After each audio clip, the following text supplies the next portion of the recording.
મિત્રો, આ ઝીઝી પ્લાન્ટ છે, આ ઇન્ડોર પ્લાન્ટ છે,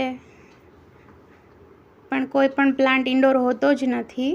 અને બ્રાઇટ લાઇટ તો જરૂરી જ હોય છે. ક્યારેક ક્યારેક સનલાઇટ કૂણી પણ આપવી પડતી હોય છે.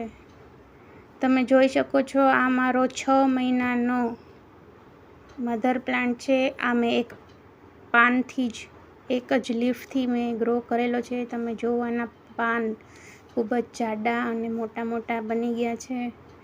આવી જ રીતનું એક હેલ્ધી પાન લઈને આપણે ગ્રો કરી શકીએ છીએ. આ પ્લાન્ટ ડેકોરેશન માટે પણ ખૂબ જ સુંદર દેખાય છે. આમાં નવા સ્ટોક નીકળ્યા જ કરે છે. તમે જુઓ તો ક્યારેક પણ આમાં ફ્લાવર પણ આવી જતું હોય છે. ખૂબ જ સરસ આ પ્લાન્ટ છે, ઓક્સિજન ગિવિંગ. અને આમાં ફૂલ આવી રીતના ક્યારેક આવી જતું હોય. દેખાવમાં ખૂબ જ સરસ છે. આ જ પ્લાન્ટના મેં પાન 15થી 20 દિવસ પહેલાં જ ગ્રો કરેલા હતા, જેનો વિડીયો મેં મૂકેલો જ છે. તમે જોઈ શકો છો એનું અપડેટ, કે આવી રીતના મેં મીઠાઈના બોક્સમાં ગ્રો કરેલા હતા.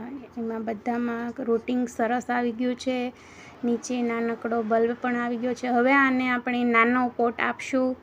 ધીમે ધીમે 2 જ મહિનામાં એક મસ્ત મોટો પ્લાન્ટ બની જશે, જે તમે કોઈને ગિફ્ટમાં પણ આપી શકો છો. ઓફિસમાં પણ આ પ્લાન્ટ ખૂબ જ સુંદર લાગે છે. આને પાણી ખૂબ જ ઓછું દેવાનું છે. ખાતરમાં જ્યારે તમને જે મન પડે એ કાંઈ પણ નાઇટ્રોજનયુક્ત આપી શકો છો. બાકી કંઈ જ જરૂર નથી હોતી.